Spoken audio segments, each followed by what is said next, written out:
Assalamualaikum warahmatullahi wabarakatuh. Saya perwakilan dari kelompok 1 ingin menampilkan hasil diskusi kami yang berjudul Biomedik Sistem Ginjal dan Urinaria. Sebelumnya yang saya hormati Bapak Mardi Fadila, SPD MSI, selaku dosen pengampu mata kuliah Biomedik 2. Sebelumnya perkenalkan, nama saya Primarini Anggra yang ditemani oleh anggota saya Indi Amanda Putri, Tuti Marlisa, dan Eti Alianti. Baik, di sini saya akan menjelaskan pada slide biokimia, filtrasi, dan ekskresi ginjal, yang dimana biokimia, filtrasi, dan ekskresi ginjal mempelajari proses penyaringan darah dalam pembuangan zat sisa metabolisme pada tingkat molekul, ion, dan reaksi kimia dalam ginjal. Pembentukan urin berlangsung melalui 3 tahap, yaitu filtrasi di glomerulus untuk menyaring darah, reabsorpsi untuk menyerap kembali zat yang masih dibutuhkan tubuh, dan sekresi untuk menambahkan zat sisa ke dalam tubulus agar dikeluarkan sebagai urin.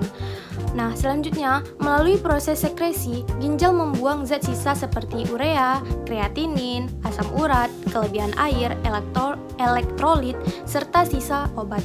Selain itu, ginjal juga berperan menjaga homeostasis tubuh dengan mengatur keseimbangan cairan, elektrolit, dan asam basa, sehingga menghasilkan hormon eritropoietin untuk pembentukan sel darah merah, mengaktifkan vitamin D, serta mengatur tekanan darah melalui sistem RAS atau renin-angiotensin-aldosteron system, yaitu mekanisme hormonal membantu mempertahankan tekanan darah dan keseimbangan cairan tubuh. Mungkin akan dilanjutkan oleh teman saya. Baik, di slide ini saya akan menjelaskan tentang regulasi cairan, elektrolit, dan asam basa. Seperti yang kita ketahui bahwa tubuh manusia sebagian besar terdiri dari cairan, sekitar 50-60% dari berat badan kita. Karena itu, tubuh harus bisa menjaga jumlah dan penyebaran cairan agar tetap seimbang supaya semua organ dapat bekerja dengan baik. Cairan di dalam tubuh memiliki banyak fungsi penting, misalnya cairan berfungsi sebagai sarana untuk mengangkut zat gizi, oksigen, hormon, dan sisa metabolisme ke seluruh tubuh. Selain itu, cairan juga membantu mengatur suhu tubuh melalui proses berkeringat dan berperan dalam menjaga volume serta tekanan darah. Secara umum, cairan tubuh dibagi menjadi 2 bagian, yaitu cairan intraseluler dan cairan ekstraseluler, yang dimana cairan intraseluler merupakan cairan yang berada di dalam sel dan jumlahnya paling banyak, yaitu sekitar 2/3 dari seluruh cairan tubuh. Elektrolit yang paling dominan di dalamnya adalah kalium. Fungsi utamanya adalah mempertahankan bentuk sel dan mendukung berbagai proses metabolisme yang terjadi di dalam sel. Yang selanjutnya itu di cairan ekstraseluler atau ICF, merupakan cairan yang berada di luar sel dan jumlahnya sekitar 1/3 dari total cairan tubuh. Elektrolit utama pada cairan ini adalah natrium. Cairan ekstraseluler berperan penting dalam mengangkut oksigen, nutrisi, hormon, dan juga membawa sisa metabolisme untuk dikeluarkan dari tubuh. Supaya jumlah cairan tetap seimbang, tubuh juga memiliki beberapa mekanisme pengaturan. Yang pertama adalah hormon ADH atau antidiuretik hormon. Hormon ini bekerja di ginjal untuk meningkatkan penyerapan kembali air. Jadi ketika tubuh kekurangan cairan, ADH akan membantu mengurangi jumlah urin sehingga air tidak banyak terbuang. Mekanisme kedua adalah sistem RAS atau renin-angiotensin-aldosteron system.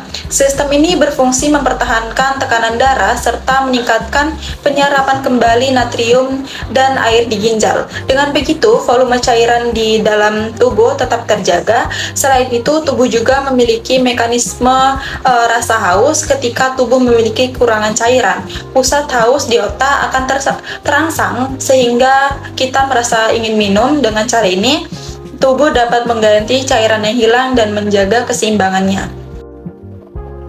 Nah, di slide selanjutnya ada regulasi elektrolit. Selain cairan, tubuh juga memerlukan elektrolit untuk menjaga keseimbangan cairan serta mendukung fungsi saraf dan otot. Elektrolit merupakan mineral yang bermuatan listrik ketika larut di dalam cairan tubuh. Yang pertama itu ada natrium. Natrium merupakan elektrolit utama pada cairan ekstraseluler. Fungsi utamanya adalah mengatur volume cairan tubuh, menjaga tekanan osmotik, serta membantu penghantaran impuls saraf. Yang kedua itu ada kalium. Kalium merupakan elektrolit utama pada cairan intraseluler.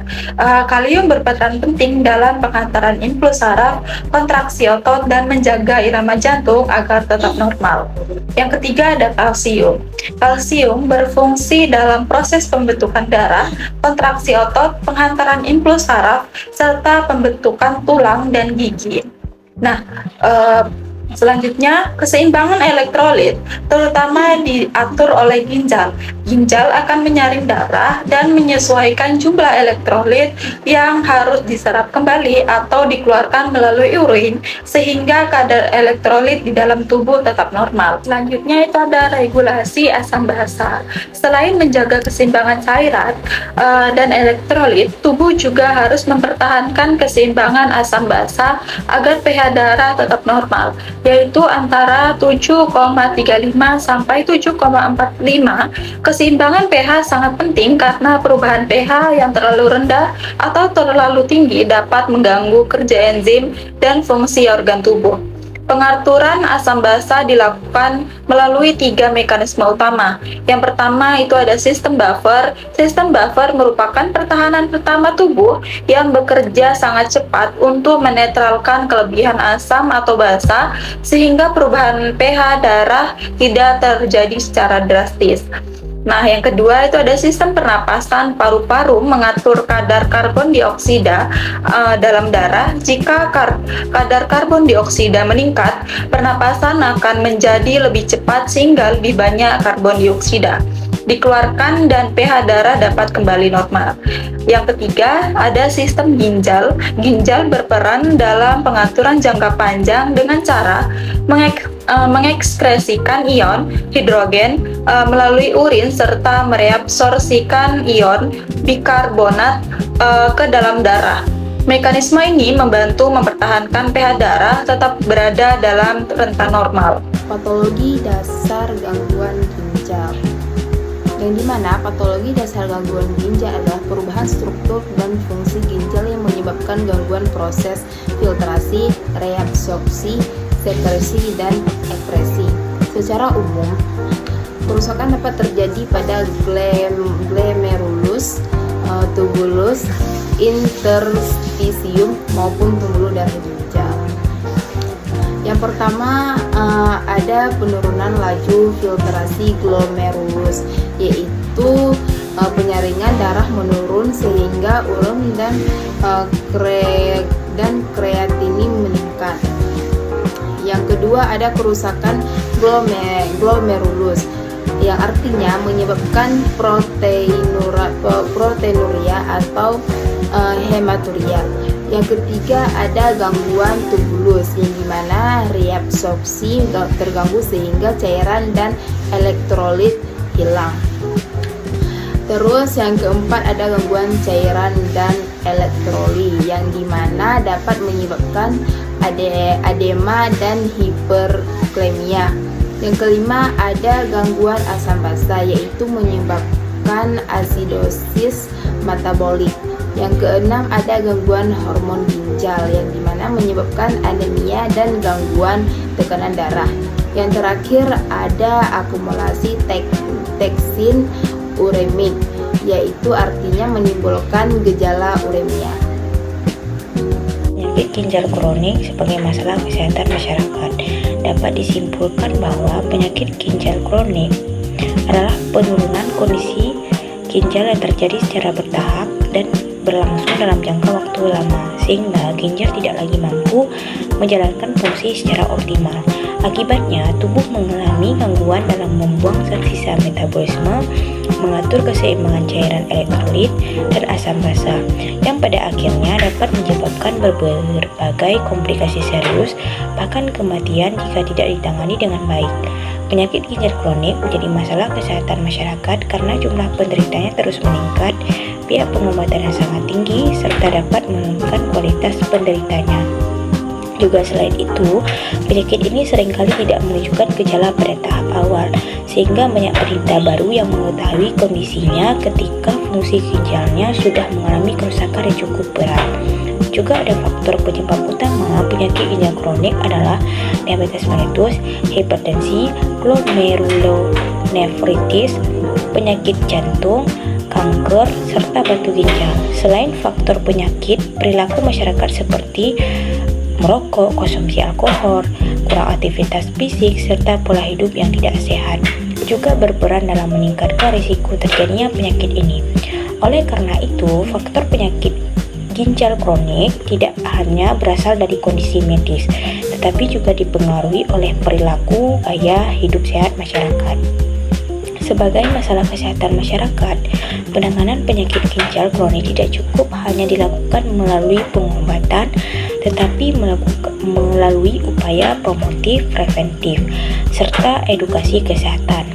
Peningkatan kesadaran masyarakat tentang faktor risiko, penerapan hidup sehat, dan pemeriksaan kesehatan secara rutin,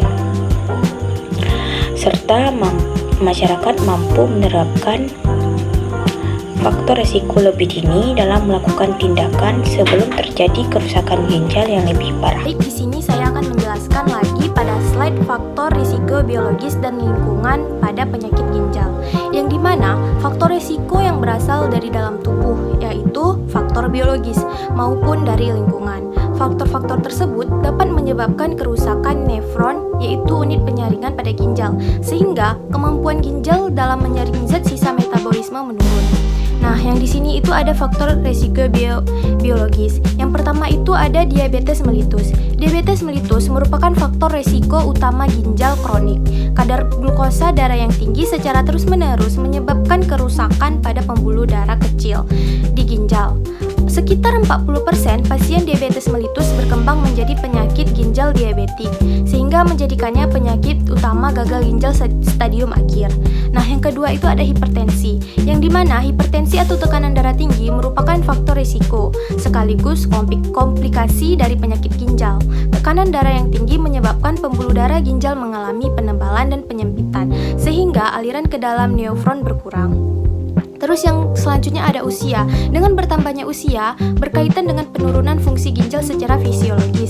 Pada lansia, terjadi penurunan jumlah nefron yang masih berfungsi, berkurangnya aliran darah ke ginjal, serta menurunnya kemampuan ginjal dalam mempertahankan keseimbangan cairan dan elektrolit.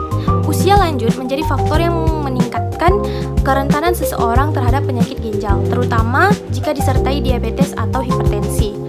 Nah, yang selanjutnya itu ada obesitas. Obesitas meningkatkan beban kerja ginjal karena tubuh memerlukan proses filtrasi yang besar untuk memenuhi kebutuhan metabolik. Kondisi ini menyebabkan hiperfiltrasi glomerulus, yaitu peningkatan kerja penyaringan ginjal yang berlangsung terus-menerus. Yang selanjutnya itu, yang terakhir ada riwayat keluarga, yang dimana riwayat keluarga dengan penyakit ginjal dapat meningkatkan risiko seseorang mengalami gangguan ginjal. Hal ini menunjukkan bahwa pengaruh faktor genetik terhadap kerentanan ginjal. Genetik dapat memengaruhi jumlah nefron sejak lahir maupun proses ginjal terhadap cedera. Beberapa penyakit ginjal seperti penyakit ginjal polikistik diturunkan secara herediter. Nah, yang selanjutnya itu ada faktor risiko lingkungan. Yang pertama itu ada paparan bahan kimia, yang dimana bahwasannya paparan bahan kimia seperti pestisida, logam berat, yaitu timbal, kadmium, dan merkuri, serta zat beracun lainnya dapat merusak jaringan ginjal apabila terjadi dalam jangka waktu lama. Risiko ini lebih tinggi pada pekerja di bidang pertanian, pertambangan, atau industri tertentu. Nah, selanjutnya ada penggunaan obat yang tidak tepat, yang dimana kita ketahui bahwasannya penggunaan obat pada nyeri, misalnya OINS seperti ibuprofen dan asam mefenamat, secara berlebihan atau tanpa pengawasan tenaga kesehatan dapat menyebabkan kerusakan ginjal. Selain itu, penggunaan obat herbal yang tidak jelas kandungannya juga dapat meningkatkan resiko gangguan ginjal. Nah, yang selanjutnya itu ada dehidrasi, yang dimana kita ketahui bahwasannya kurangnya asupan cair dalam waktu lama menyebabkan ginjal bekerja lebih keras untuk mempertahankan keseimbangan cairan tubuh. Dehidrasi yang terjadi berulang dapat meningkatkan resiko terjadinya kerusakan ginjal. Dan yang selanjutnya itu ada merokok.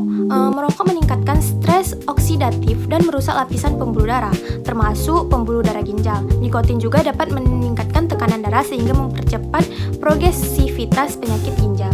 Terakhir itu ada pola makan tidak sehat, yang dimana pola makan tidak sehat merupakan salah satu faktor lingkungan yang dapat meningkatkan resiko penyakit ginjal kronik atau PGK. Konsumsi makanan tinggi garam dapat menyebabkan hipertensi yang merusak pembuluh darah ginjal. Sedangkan asupan gula yang berlebihan meningkatkan resiko diabetes mellitus yang dapat menimbulkan nefropatik diabetik.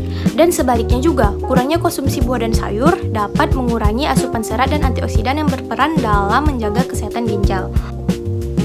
Sekian, terima kasih pemaparan materi dari kelompok kami. Jika ada kesalahan, kami memohon maaf. Wabillahi taufiq wa hidayah. Wassalamualaikum warahmatullahi wabarakatuh.